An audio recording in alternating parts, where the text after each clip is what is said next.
All right, guys. So in today's lesson, we're going to be talking about arithmetic sequences and series. You should be able to identify an arithmetic sequence, write a rule for an arithmetic sequence, and find an indicated sum for an arithmetic series at the end of the lesson. So what is an arithmetic sequence? An arithmetic sequence simply is a sequence in which the difference between any two terms is constant. The common difference is the numerical difference between the two terms, and we use the variable d. Looking at this example, 5, 8, 11, 14, 17, we could see that from 5 to 8, you would add 3. From 8 to 11, you would add 3. From 11 to 14, you would also add 3. And from 14 to 17, you would add 3.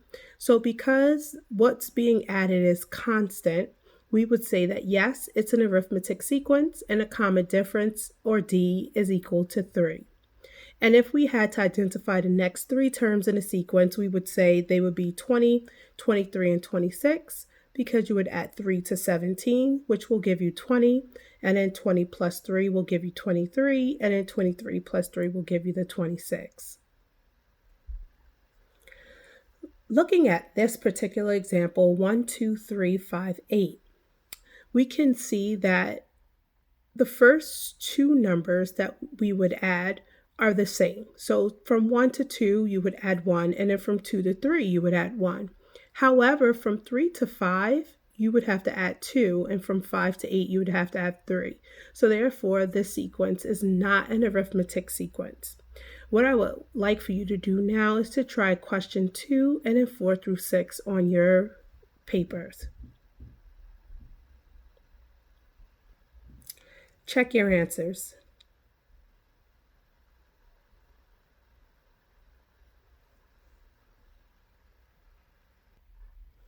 Next up, we have the arithmetic sequence formula, and we use this if we need to be able to write a rule for an arithmetic sequence. And the formula says that a of n is equal to d times n minus 1 plus a sub 1, where a1 is the first term of the sequence and d is the common difference. So let's say in this example, we're being asked to write a rule and then find the indicated term. So the sequence is -5, -1, 3, 7. And we could see that from -5 to -1, you would add 4. And then from -1 to 3, you would also add 4. And from 3 to 7, you would add 4. So our common difference, or our d, would be 4. And a sub 1, which is our very first term, is -5.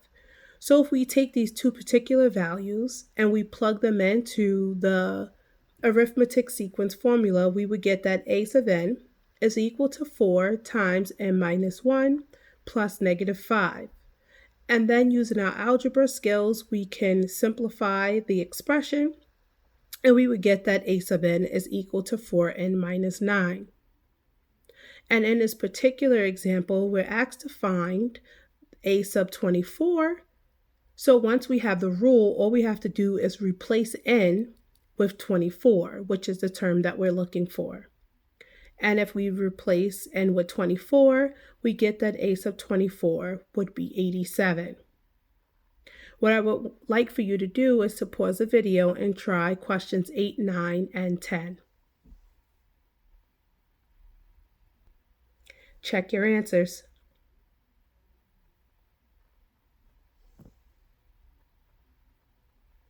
Okay, so in this particular example, we still need to write a rule and then find a sub 12.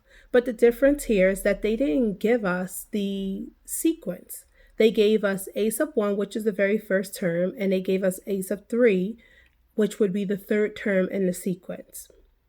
So what we can do is we can use the formula for the arithmetic sequence and use that to figure out the value of d.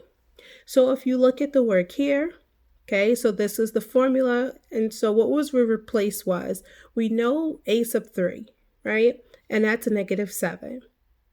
So if we replace a sub n with a sub 3, we would get that that's equal to d, which would be our common difference, times n, which is 3, minus 1 plus a sub 1. And what is a sub 1? It's 3. Using our handy-dandy algebra work, we would get that negative 7 is equal to 2d plus 3. And then we would solve for d, and we would get that d is equal to negative 5. So now that we have that the common difference is negative 5, we could replace d in a formula with negative 5. So if we wanted to find a sub 12, we would have that is equal to d, or negative 5, times n, which is 12 minus 1, plus a sub 1, which is 3. And when we combine like terms, we'll get that a sub 12 is actually equal to negative 52. Pause the video and try question 12.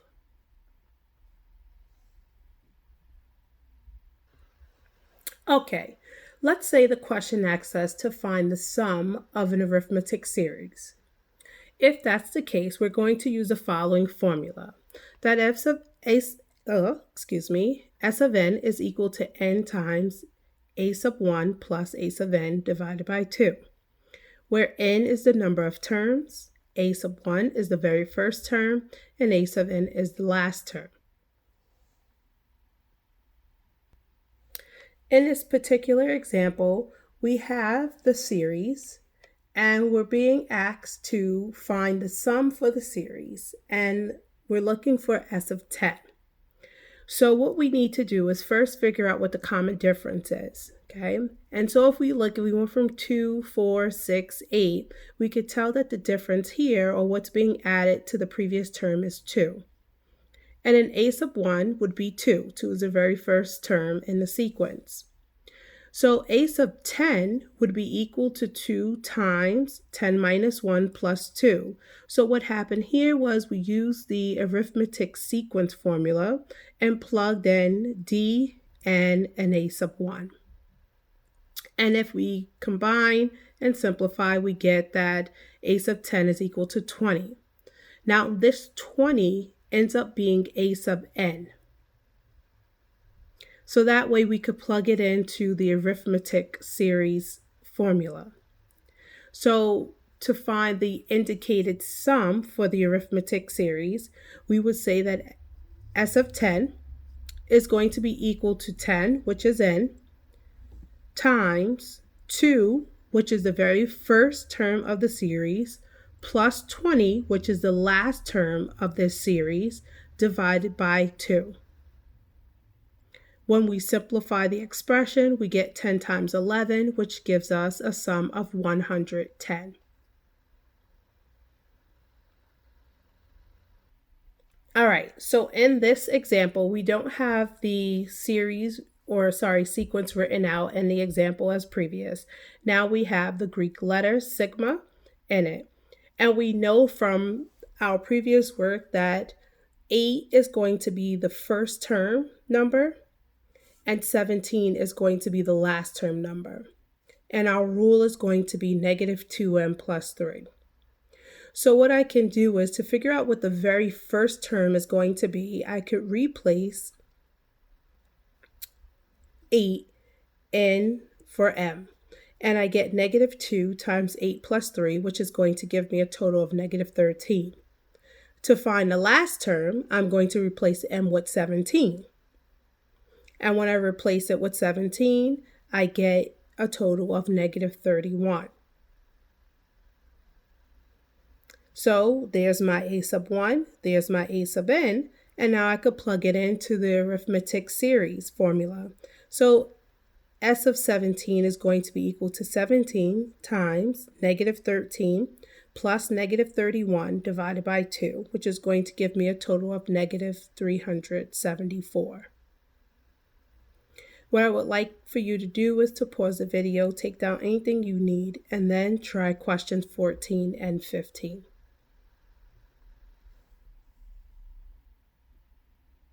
Check your answers. How did you do? Do you still need more time with this? If so, send me an email and I will try my best to come up with other examples that will help you. also, you probably could find a plethora of YouTube videos that will go along with this particular lesson.